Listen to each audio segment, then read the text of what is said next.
Welcome back to another episode of Rock Boys Football. Dill, one of our guys, Saturday afternoon, former Texas A&M tight end Donovan Green committing to LSU. I think we both remember watching this kid in 2022 as a true freshman be a legitimate difference maker for Texas A&M at a position at the tight end spot that it's really hard to be a difference maker as a freshman. Donovan Green was that guy. Thought he had a really bright future, and then going into 2023, suffers an ACL injury in fall camp, misses all of 2023. Starts to work back in 2024, but Dill was clearly definitely not the tight end we remembered in 2022. Here's the two ways you can look at this. Now, you can be glass half empty, be negative, which I don't know why you would think about this in January, but there are people who do that. It's guys who you wouldn't want to go party with, and they'll say, look, Donovan Green is an injured retread who was a really good kid out of high school, got banged up, not a good football player anymore. Now, hey, is there a possibility that Donovan Green never gets back to what he was as a true freshman? Yeah, of course there is. But there's also that possibility that he does. And I think most notably, Dill, you look at the tight end position and say, you had three scholarship tight ends. Right? You added Bauer Sharp, you had Trades Green, you had a true freshman coming in. Look, Trades Green's a guy that I think LSU clearly wants to use split out wide. That's where he can have the biggest impact on a football game. Bauer Sharp, a tight end addition that I do like. There are question marks about his inline blocking capability. Donovan Green, at the very least, we'll see if he can emerge as that difference maker as a pass catcher that he was as a freshman. But at the very least, this kid's 6'4", up to 265 pounds and can get it done as an inline blocker. And so from a roster building standpoint, you probably wanted to add one more tight end. You wanted to probably add a guy that you knew could come in an inline block.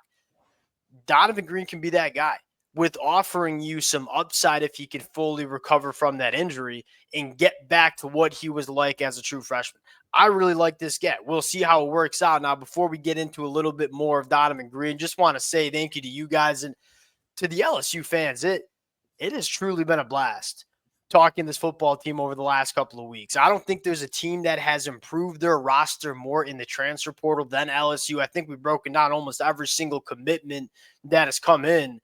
The support's been amazing. Can't thank you guys enough. If y'all do enjoy the content, consider subscribing to the channel. Dill, a guy that we all loved after the 2022 year, Donovan Green. What is LSU getting in the scat? Yeah, I think the ideal world would be you get a guy who doesn't force Trades Green to play in line. Because as much as Trades Yes. Green, I think frankly could do it, and I was really impressed with his willingness and ability to block, frankly, in that Baylor game. Not that they asked him to do a ton of it, but I was like, this is a guy who I think will be more physical than a lot of people would perceive, given that he's a little bit of a longer, leaner tight end, kind of in the Kyle Pitts model. But at the end of the day, you don't want to necessarily have to use Trades Green in that role. He's not a blocking tight end. You want him to be the playmaker for you. So my kind of take would be, ideally, Donovan Green kind of slide in to give him what Mason Taylor gave him. And one thing I look at in terms of what Donovan Green was doing, he's a really good blocker from movement, like being able to pull, being able to kick out, being able to block at the second level. That's something A&M asked him to do a lot of as a true freshman. And when you kind of look at how they asked Mason Taylor to block when they put him in that role, he did a lot of that. Like, it wasn't necessarily just inline blocking. Now, Donovan Green can do that as well, but his ability to block in space, I think, gives him a really unique ability to replace someone. And I think the addition of Bauer Sharp gives you that ability to take a flyer on Donovan Green. Look, Bauer Sharp, I think, can be a very, very solid tight end, especially as a pass catcher. And then Trades Green, again, I think LSU wants to treat him as a little bit more of a split out wide receiver. That's just a big, freaky body. That's where we saw him really do some damage.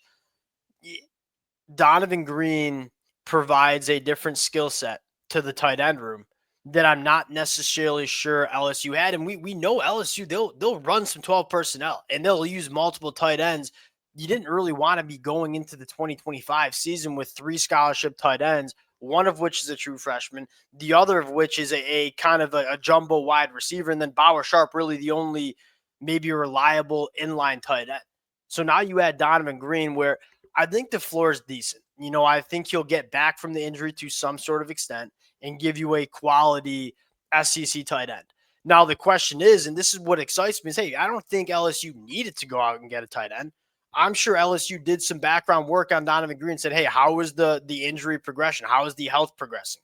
I'm betting they're pretty confident that they can get back to Donovan Green that we all saw in 2022, because this kid as a true freshman was incredibly impressive, not only as a pass catcher, but as an inline blocker, as a freshman in the SEC. I think this makes a lot of sense, and it goes back to, Dill, what LSU has been their motto, and that is, let's look at our roster, let's look at the positions that we need to address, and let's go out and fix those positions. LSU keeps doing it here with Donovan Green. And again, I think the big part is you do raise your rate. I think you raise your ceiling personally from Bauer Sharp, because Bauer Sharp, I think, is going to give you a good, solid, steady play. I don't know that you have great upside as like an all around tight end, because I don't know that he's a great blocker. He's a solid wide receiver for sure. Had a little bit of drop issues, but I don't think he can play as complete of a game as Donovan Green. I think that might be true. Like Donovan Green getting back fully healthy probably becomes a better tight end than Bauer Sharp. I think people are sleeping on Bauer Sharp. Like, look, Bauer Sharp was an FCS kid that transitioned to the tight end position at college, jumped up from the FCS to the SEC. He led Oklahoma in targets, catches, and receiving yards on a god-awful Oklahoma offense.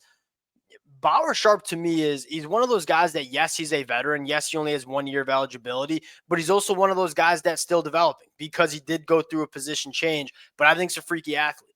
Like, I don't think it's crazy to say that you see a step in the right direction from Bauer Sharp as an inline blocker in the You SEC. see that, so I just don't know that he gives you the ceiling in terms of Donovan Green as being able to do both at the same time. Because like, Yeah. they're going to need to be a decent amount of progression, if you will, in terms of how he blocks, if that's going to be him. Because Donovan Green, he showed as a freshman, was quite a bit better, I think, than what Bauer Sharp showed. Yeah, and you're betting on some upside here, and you're betting on him getting back healthy. And we talk about this all the time. Go bet on that stuff, especially with LSU. Like, you have a tight end room that I think you were pretty confident in with Bauer Sharp and Trey'Dez Green.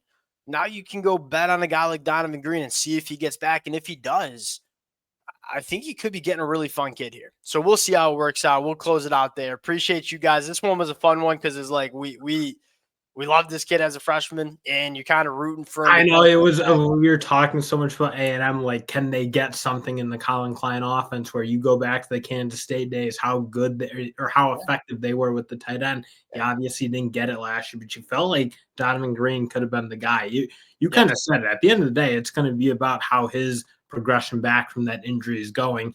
And LSU would certainly know a lot more than us. I mean, this kind of came out of, not totally out of the blue. I kind of saw the rumblings that he was around, but this commitment came kind of fast. And again, it's going to be, did LSU figure out how healthy he is? I'm positive they did. Like you do your prep here and say, hey, are we going to get the Donovan Green that we saw in 2022? You wouldn't be taking him if you didn't think that there was a chance that would happen. It's not the flashiest, but it also serves satisfying like a big need for LSU, and that's an inline blocking tight end. And you get it with Donovan Green. Now, what kind of pass catcher do you get? Appreciate you guys rocking with it. If y'all do enjoy the content, consider subscribing to the channel. Appreciate you guys, and we'll talk to y'all later.